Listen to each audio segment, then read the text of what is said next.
The following program is being brought to you by Reign of Fire Radio, a media outreach arm of Reign of Fire Evangelical Ministries. Our commitment is to sponsor programs that will assist in living a Christian life and win others through teaching the finished work of Jesus Christ.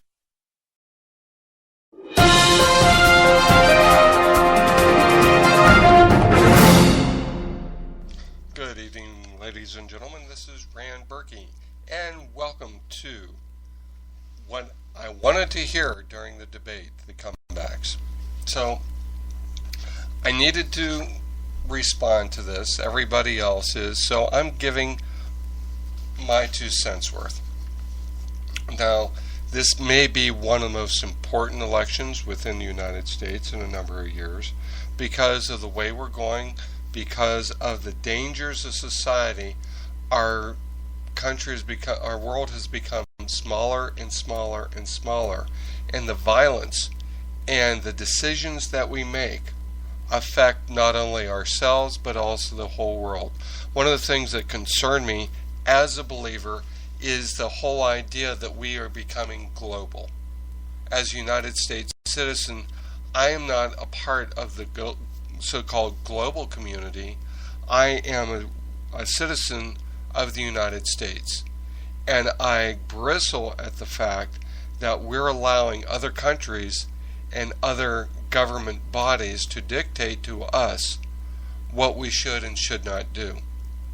And we subject ourselves to this as United States.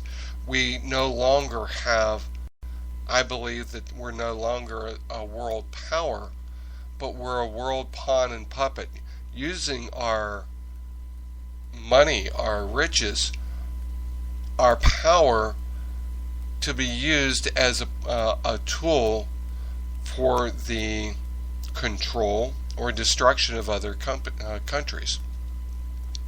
I've said before, and I'll say again, that, how do I want to say this?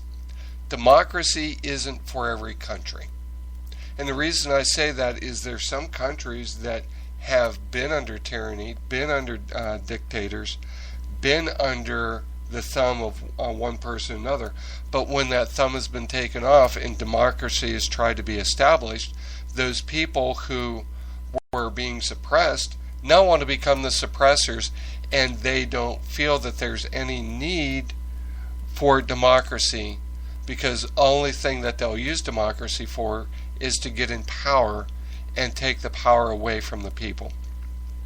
I think that that Russia is a very good idea of that.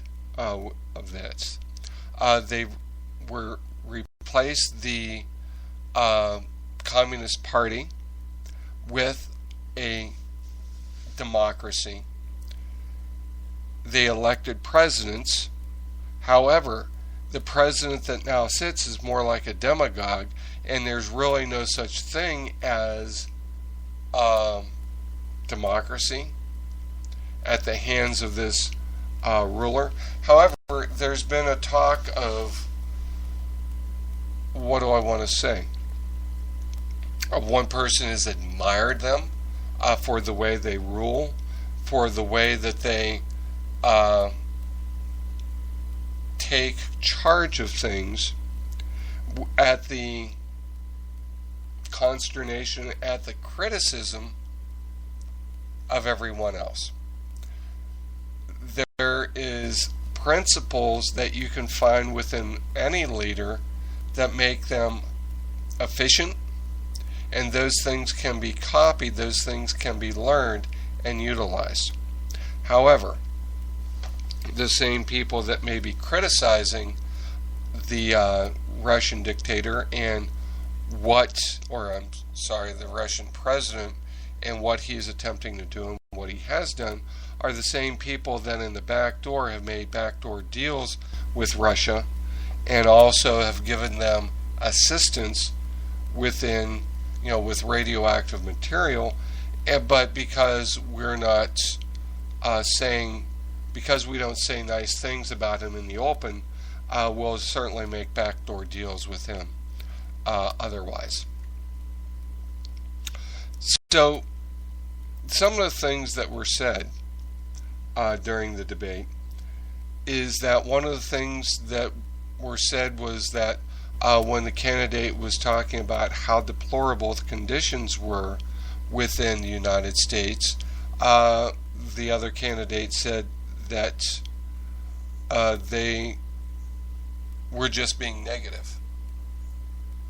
To the response of the negative to that charge, there was a talk about the different cities that the candidate has went to, the war-torn cities within Detroit, Chicago was mentioned quite a bit, Youngstown, where the manufacturing has been taken out of those cities, taken to foreign countries, and left these cities impoverished. The 1 in 5 families have no one working. 58% of these people are worse off than they were before. Murders have gone up. Poverty has been rampant. More people on food stamps than there has ever been. And yet, one candidate says we're being negative. Another thing that was said is that we need gun control to control and stop these killings. I want to step back for a second and talk about another part of the first about negativity.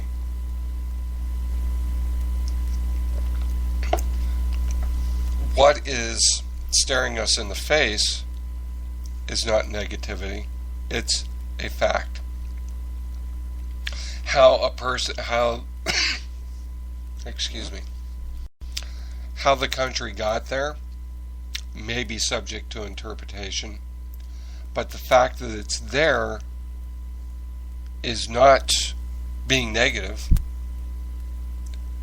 If there's extra people on food stamps, then, well, there's extra people on food stamps. That is a fact. That is a number that you can look at. So, we need gun control to stop these killings that are in our inner cities. The rate of murders have skyrocketed. So this is what I say to that. Pressure cookers are not illegal. Wire is not illegal. Pipes are not illegal. Shrapnel is not illegal. Cell phones are not illegal. Explosives are illegal. But it did not stop them from making bombs. The other thing I'd like to have heard is Germany, China, Japan, North Korea, Russia, and other countries took away the citizens' guns. When you disarm the citizens, you may rule them with violence, fear, and tyranny. The safety of democracy is ensured by our citizens' ability to protect their freedoms from those who would take it from them, whether it is foreign or domestic. If you take away guns from law-abiding citizens, then you only have weapons pointed one way, and that is at the citizens you seek to protect. We need more racial sensitivity and retrain our police force. Society is inherently racist.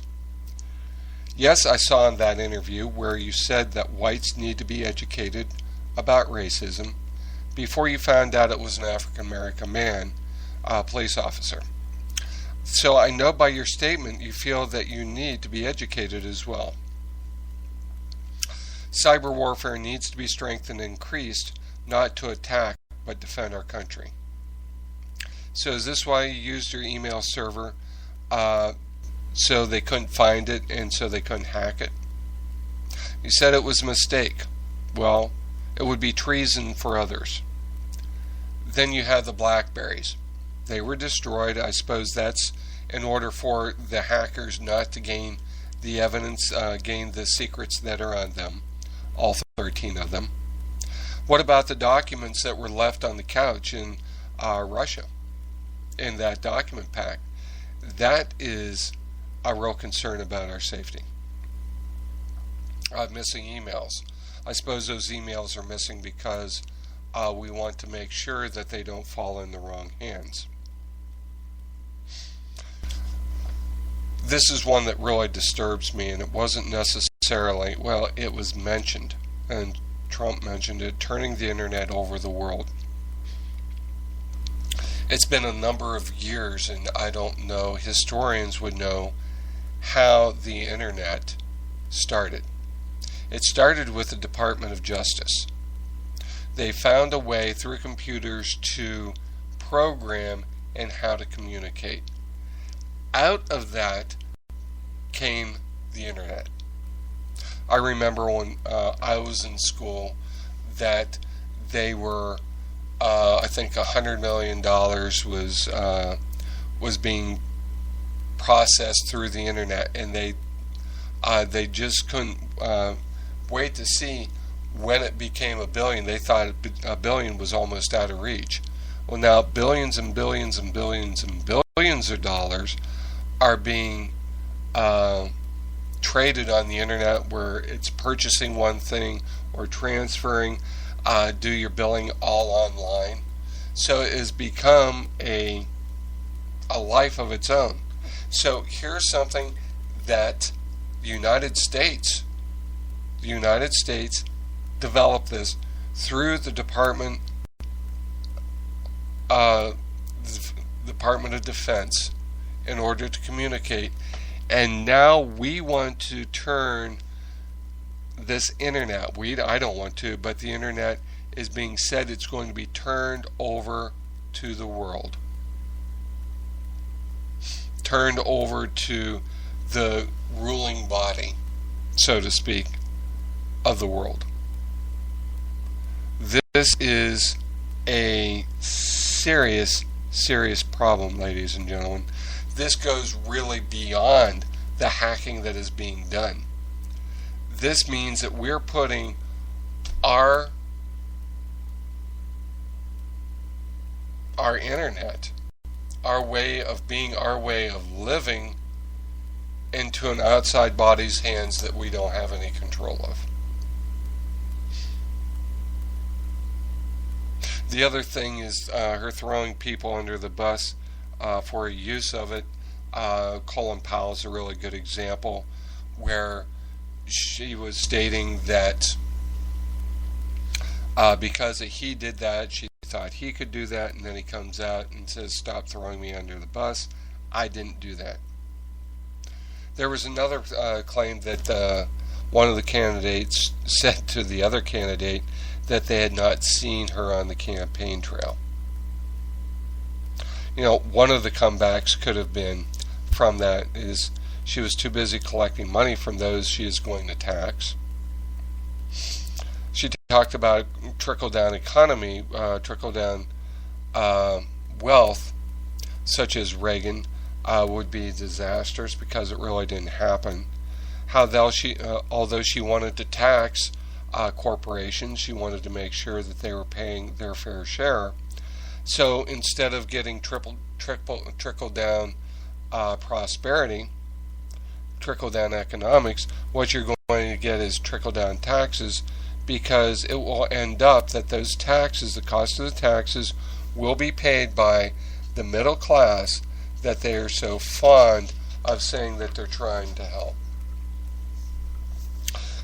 She said also that she was preparing to be president. The comeback would have been, yes, by hiding from your constituents, you know those people are you going to help, but making sure you do not put yourself in a position to answer questions. Temperament. Clinton said that Trump said that he would blow them out of the water. The